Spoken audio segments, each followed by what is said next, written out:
होणार सून मेरा घरची. उचला ना आता फोन. राग तर असा चिकटलाय ना नाकावर, कुणी काही बोलायची सोय नाही. निदान स्वतःच्या भल्याचा तरी विचार करायचा. शरू, दुसरा सांगतोय त्याच्याही शब्दाला काही किंमत नाही. चिकटली ना त्यांच्या आयुष्याला की घात करून घेणार एक दिवस स्वतःचा. काय बोलतेस तू शरू? कोण चिकटलीये? सवत माझी. काय? संसार मोडलाय तिने माझा. उठता बसता तीच हवी त्यांना जवळ. एवढं होतं तर माझ्याशी लग्न का केलं? मुळात अशा माणसाने लग्नच का करावं सांग ना मला. म्हणजे ती भाऊजींच्या आयुष्यात आधीपासून आहे? लग्न आधीपासून. आणि मी मूर्खासारखी प्रेम करते ना त्यांच्यावर. पण ह्यांना उठता बसता सतत तीच हवी. जाऊ दे शरयूबाई, भोगा आता स्वतःच्या कर्माची फळं. अगं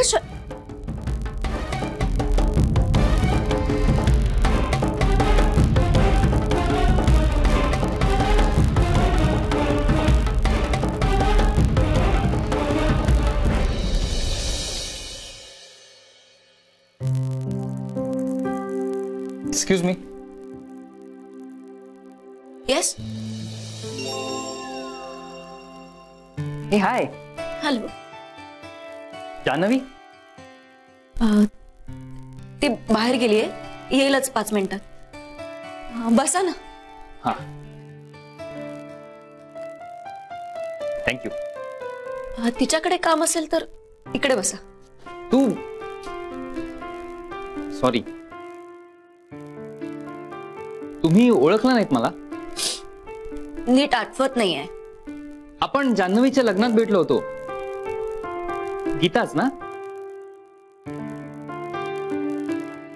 काय झालं, बरं नाही वाटत आहे का? नाही का? नाही, तुमचे डोळे ते चुरचुरतायत. एक ना ड्रॉप्स असतात, मेडिकल मध्ये मिळतात. घरी जाताना आठवणीने घेऊन जा.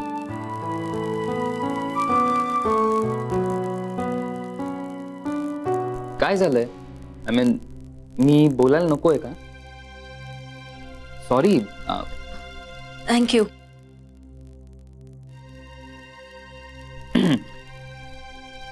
नाही पण म्हणजे काही प्रॉब्लेम झालाय का? मी जेन्युइनली विचारतोय. If I can help you. काय मदत करणार आहात तुम्ही माझी? माझ्या बॉयफ्रेंडशी आत्ताच माझं ब्रेकअप झालंय. त्याने मला आत्ताच म्हटलंय की you are good for nothing, आणि त्याला दुसरी कोणीतरी मिळाली. या सगळ्यात तुम्ही माझी काय मदत करू शकता सांगा.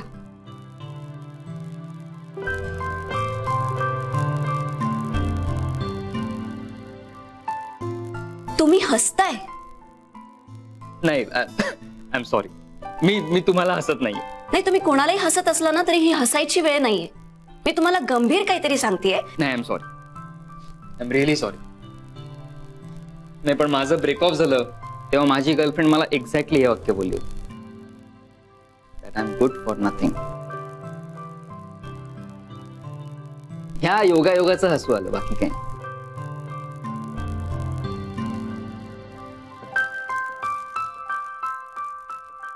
एखाद्याला सोडायचं असलं ना की पटकन हे वाक्य बोलतं. ब्रेकअप करण्याची ही फेवरेट लाईन असावी असं वाटतं मला. I am sorry. नाही नाही, it's okay. But isn't it funny?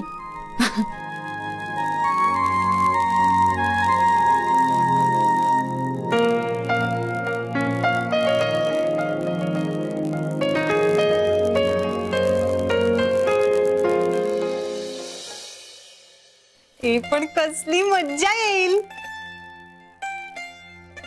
हा म्हणजे तू म्हणतेस म्हणजे मजा येईलच,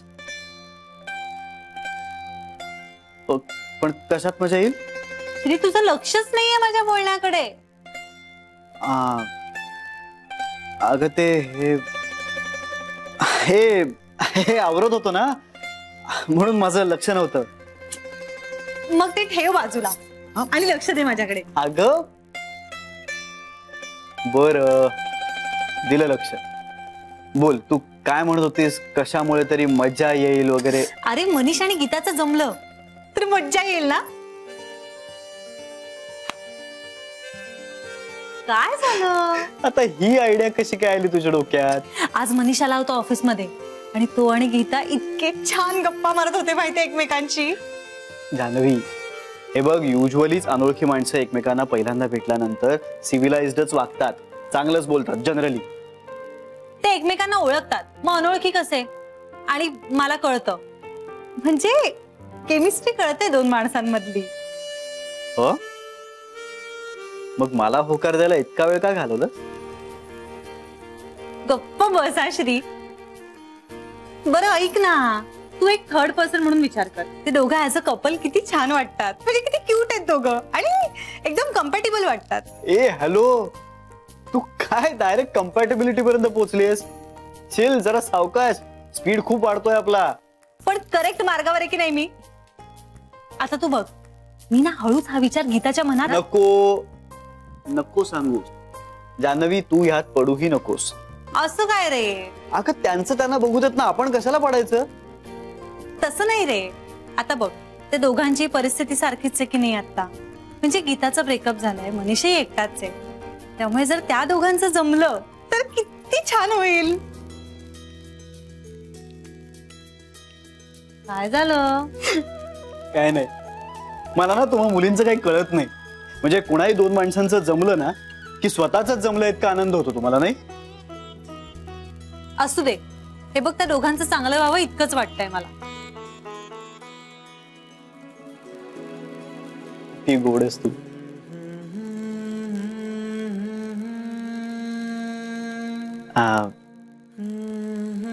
जान्हवी, मला काहीतरी सांगायचंय तुला.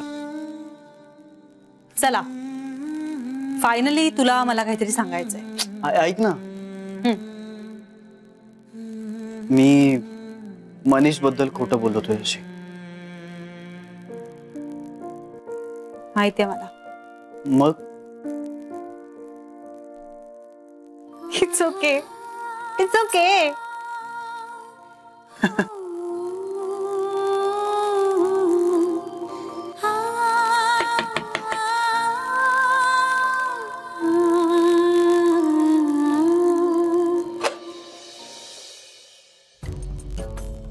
सरमोशी, सॉरी, एवढ्या रात्री डिस्टर्ब केलं तुम्हाला. मला जरा बोलायचं होतं.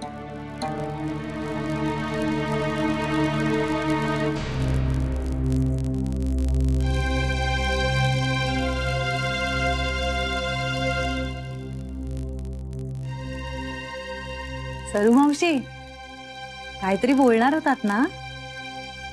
अत्यानंद महाराज, काय करतेय मी हे? बिचाऱ्यांना आधीच खूप काळजी असते शरीची, त्यात आता मी अजून नसती शंका त्यांच्या डोक्यात घालतेय. सरमोशी, काय तू आमच्याशी बोलणार आहेस की आपलं मनातल्या मनात बोलणार आहेस? गप्प बस रे श्री. सरू मावशी, तुम्ही लक्ष नका देऊ ह्याच्याकडे, तुम्ही बोला. किती छान मूड मध्ये आहेत दोघं. उगाच आले आत्ता या विषयावर बोलायला. उद्या बोलता आलंच असतं की. चुकलंच माझं. सरमोशी, काय काय चाललंय? काय काही नाही रे, काहीच नाही. काही नाही. सरू मावशी, अहो असं काय करताय? अगं हो, ते बघ, मी उद्या डब्याला काय करायचं ते विचारायला आले होते.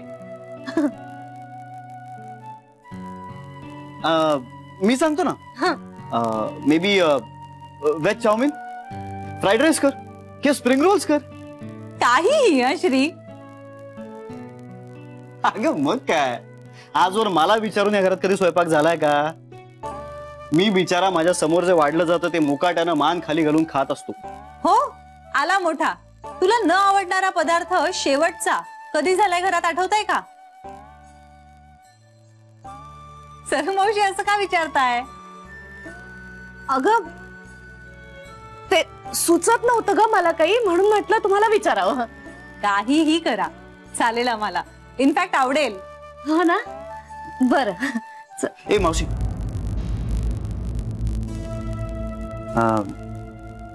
जोक सपाट पण सांग ना इथे का आली होतीस खरं कारण काय अरे काहीच कारण नाही म्हणजे सांगितलं ना तुला हेच विचारायला आले होते मी मग अशी जरा बोलायचं असं म्हणालीस ते हेच बोलायचं होतं मला म्हणून आले होते नाही तुला नक्की काहीतरी वेगळं बोलायचं होतं अरे नाही रे खरंच हेच तुम्ही झोपा आता गुड नाईट सरू मावशी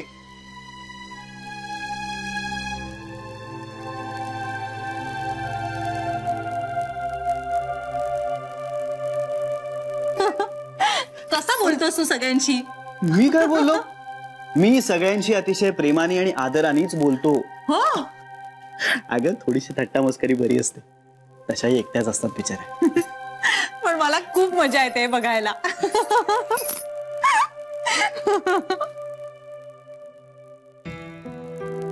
बरं श्री मी आलेच जाऊ हे जाणं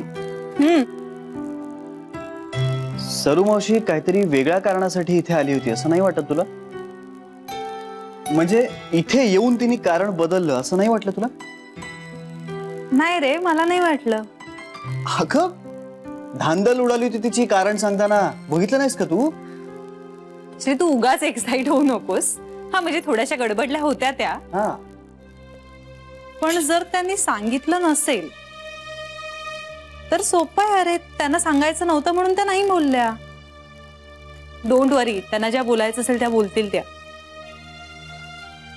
वेल तसंच असेल पण का माहित नाही हल्ली सगळ्या जणींना मला छोट्या आईविषयी काहीतरी महत्वाचं सांगायचंय असंच सतत वाटत राहतं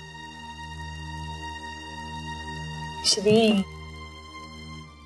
नको इतका विचार करूस हे बघ आपण आज छान मूड मध्ये आहोत की नाही मग कुठलीही शंका मनात येऊ द्यायची नाही ओके ओके पटलं बरं चल मी आलेच पटकन ये नाहीतर उगाच खालती गप्पांमध्ये रमशील अरे येते आलेच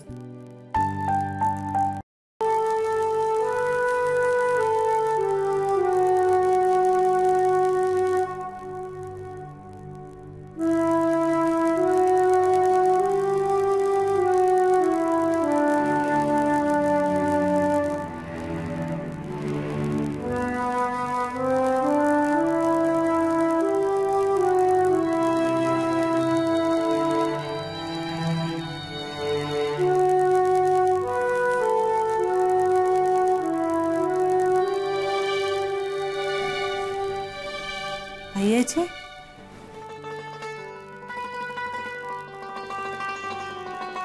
पाडव्याला अक्कांचा वाढदिवस असतो अक्का म्हणजे माझ्या सासूबाई पाडवा जवळ आला की हमखास त्यांची आठवण येते तुमचा खूप सहवास असेल ना त्यांच्या बरोबर खूपच लग्न अगदी लहानपणी झालं माझं त्यामुळे आईपेक्षा मी सासूबाईंबरोबरच जास्त राहिले सगळं त्यांच्याकडून शिकले अन्नपूर्णा होत्या त्या त्यांच्यासारखा स्वयंपाक करता येणं ही माझी अॅम्बिशन असायची त्यावेळेस स्वयंपाक रीतिरिवाज शिस्त सगळं त्यांच्याकडून शिकले खूप प्रेम केलं त्यांनी माझ्यावर आईजी त्या तुमच्यावर इतकं प्रेम करायच्या म्हणजे तुम्ही सून म्हणून सुद्धा आदर्शच वागला असाल ना नाही ग आमच्या अक्कांना अगदी सर्व गुणसंपन्न अशाच होत्या स्वतंत्र विचाराच्या पुढारलेल्या पण म्हणून त्यांनी कुळाचार कुळधर्म कधी सोडला नाही देवभक्त होत्या पोथ्या पुराण खूप असायचं त्यांचं विघ्नेश्वरावर तर खूप श्रद्धा होती त्यांची नेहमी म्हणायच्या माझ्याकडे खूप पैसे असते ना तर मी एक मोठं मंदिर बांधलं असतं विघ्नेश्वराचं त्यालाही राहायला चांगलं घर हवं ना त्यांच्या हयातीत काही जमलं नाही ते पुढे गोखले गृहउद्योग सुरू केला ना त्या वर्षी मी एक छोटंसं देऊळ बांधलं पुढे उद्योग वाढत गेला नफा होत गेला तसं मोठं मंदिर बांधलं मग त्यात सुधारणा करत गेले त्यांचा जन्म पाडव्याचा, म्हणून मी त्या दिवशी विघ्नेश्वराच्या मंदिरात जाऊन दर्शन घेतेच घेते. ते मंदिर पाहिलं ना की खूप बरं वाटतं. आपल्या सासूची इच्छा पूर्ण केली याचं समाधान वाटतं. आयुष्यात फार थोड्या गोष्टी अशा आहेत की ज्यांचा विचार करून बरं वाटतं. ही त्यातली एक. पण बरं झालं हे सांगितलं तुम्ही. आता मंदिरात जाताना एक वेगळा आनंद मिळेल. म्हणजे मी एका वेगळ्या भावनेने जाईन. एक वेगळं समाधान मिळेल. हो ना ग. उमाकांतला मी नेहमी म्हणायची, आता इथून पुढे सगळं तू बघायचेस. उमाकांत, इंदू, अमृत हे सगळं पुढे बघतील असं वाटलं होतं. पण आई आजी, पाडवा येतोय ना, ज्या गोष्टींमुळे त्रास होतो अशा आठवणी नाही काढायच्या आता. तुम्ही पणजी आजींबद्दल सांगा ना आणखी काहीतरी. त्यांच्या आठवणी सांगत बसले ना तर अख्खी रात्र जाईल. परत कधीतरी सांगेन. जान्हवी, या घरातला तुझा पहिला पाडवा. तुला काय हवं असेल ते सांग. आई आजी, मला या घरात खूप खूप खूप आनंद हवाय, बाकी काही नकोय.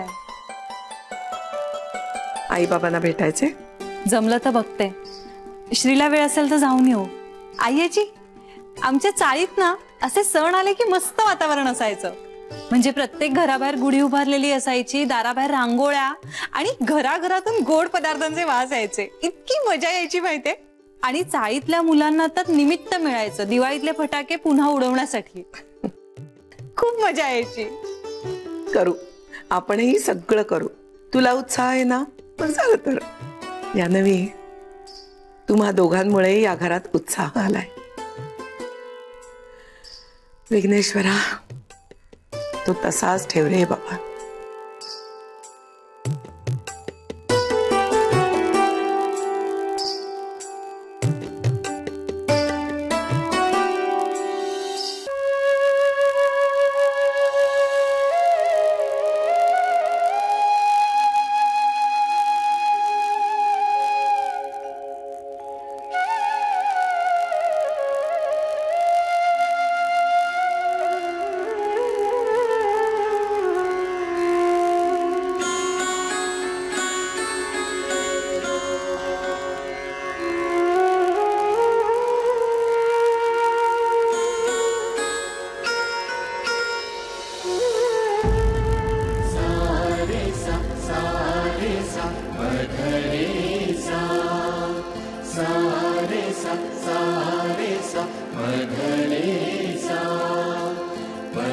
सा रे ग रे सा रे ग